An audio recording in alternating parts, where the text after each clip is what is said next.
Hello and welcome to another episode of Armored Warfare with your host, Zara Peppers. There's one class in Armored Warfare that I find is a bit lacking when it comes to information and tactics for its use, and that would be Recon, or armored fighting vehicles like the XM800, LAV, the Ramka, etc. Yet their effective use in a match can be the difference between a win or a loss. You know those times when you're being shot at and you have no idea where it's coming from? Well, having some good recon working with you can help reduce your chances of ending up in that scenario.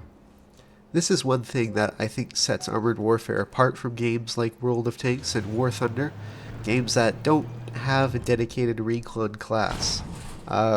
In World of Tanks, you do have the light tanks with a better view range that are generally used as recon, but they lack the interesting recon-based abilities on their Armored Warfare counterparts. They just feel more recon-y in Armored Warfare. There are light tanks in Armored Warfare too, but that is a separate class entirely, and they don't have nearly as good vision range. Yes, most recon vehicles can deal a lot of damage over the course of a game, but remember that a dead recon is absolutely no good for your team. You can get a lot of experience from spawning and spotting damage alone, so don't take any big risks unless absolutely necessary. The best thing you can do is find targets for the big guns on your team, and then maybe take out targets of opportunity that pop up along the way.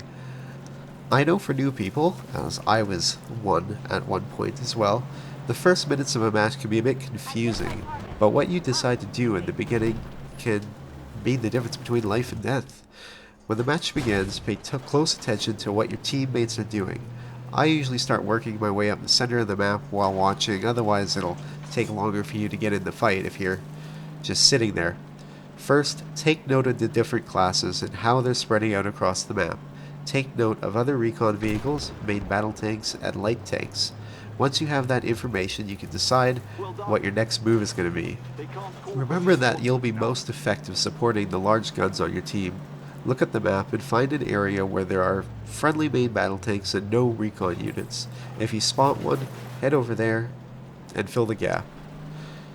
Even if you're no further ahead than your friendly tanks, your superior vision range will spot enemies before they otherwise would if you weren't there. For the best results, find a position slightly ahead of your team's front line. Once you find a position, look behind you and plan a route for escape, preferably one that's covered. It makes a big difference planning your escape route ahead of time, rather than in a state of panic when your position is about to be overrun. If there are no gaps, and the line is totally covered with recon, one thing you can do is drive around looking for a gap in the enemy lines to push through, and possibly take out their artillery. But don't do this unless you're experienced. Again, a dead recon is no good for your team.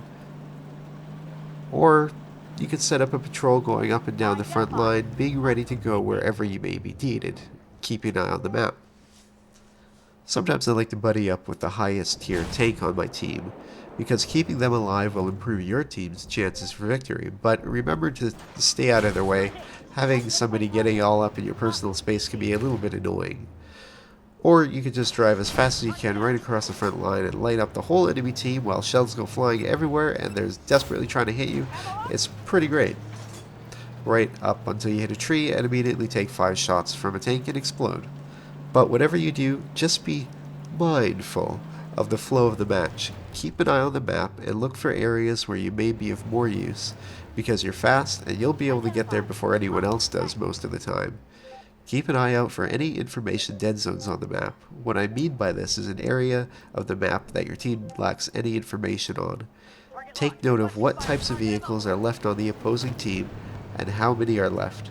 Look at the map and count how many are being spotted at any given time or in the moment. This way you can know how many are unaccounted for and what types of vehicles are going to be unaccounted for. This is all information that can be used to determine where you're going to be most needed. For example, if you notice there are a few enemy tanks unaccounted for, and there is a gap in your lines leading towards the cap, then you can speed your way over there because there is going to be a pretty good chance that that is where they are.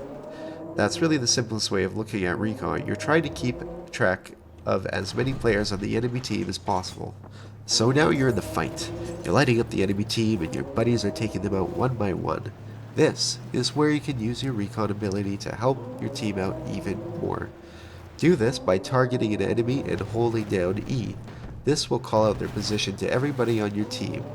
It differs from the normal spawning because an enemy lit up using this ability, everybody on your team shooting at it will do maximum damage, and it will also be spotted for a longer period of time. You will get experience for using it and the spotting damage that comes along with it. But the person being targeted also gets a notification of this, so they won't be unaware they're being targeted. At this point, you're going to want to be paying a lot of attention to your map. This leads me to probably the most important thing about playing Recon, situational awareness.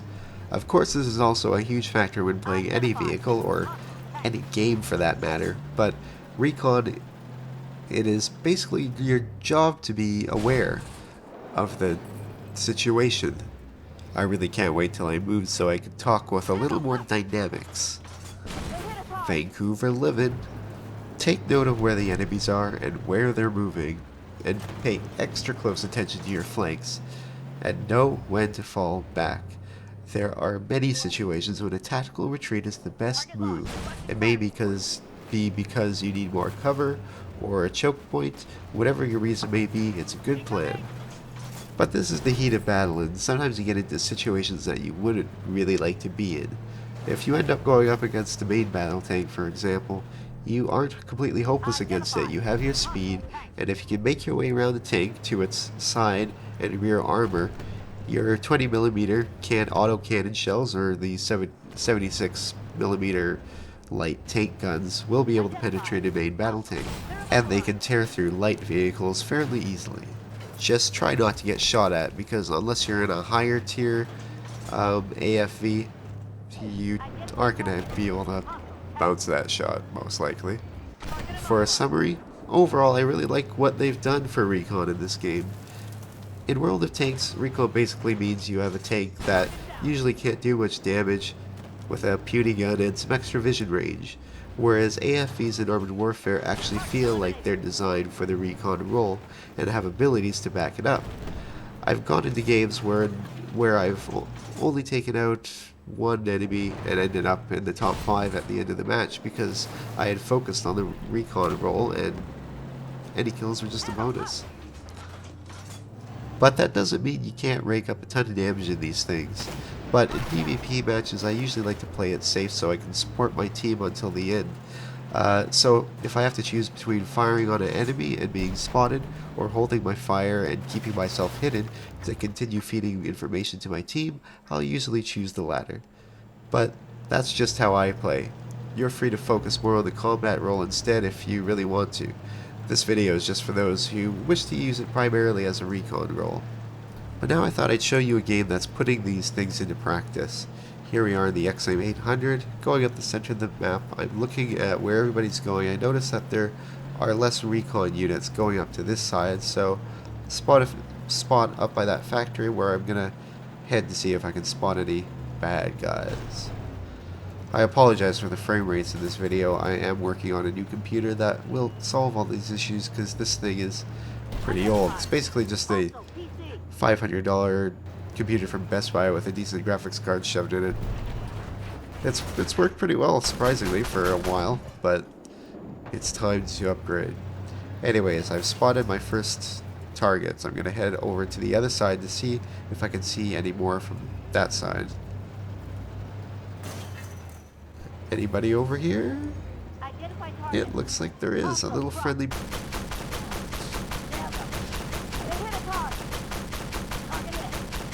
Okay, there's a lot of people over here. They're coming in. It's time to do one of those tactical retreats. Turn right so we can get the cover of the factory. At the moment, I was sort of just thinking. So what I'm going to do is I'm going to go around the road and come it from the southeast. Because if you can see on the map, you can see that some of the enemy team have pushed in quite substantially past our front line.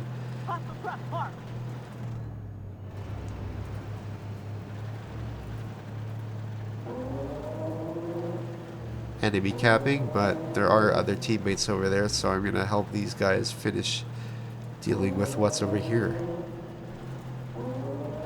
This is a really fun little guy. Just, it's so cute. It's so adorable. And the fact that it's so adorable makes it so frustrating when you get killed by one. One down. We got one more in the area. But I think they can deal with it, so let's head back to the cat.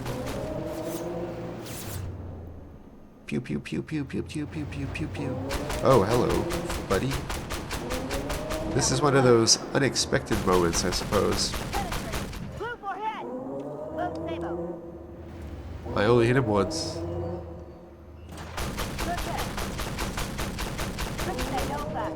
Complete. Okay, now let's go use our recon ability.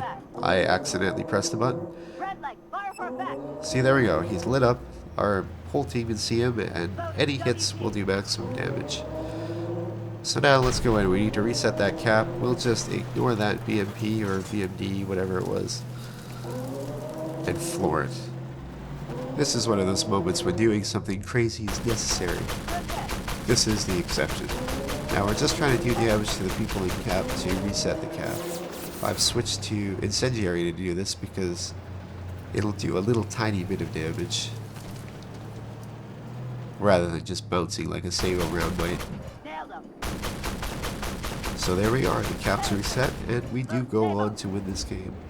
But, so this is a quick kind of video I thought I would do on Recon. Hopefully it has some helpful tips, and if you have any ideas, please post your tips for Recon in the comments. So until next time, good night.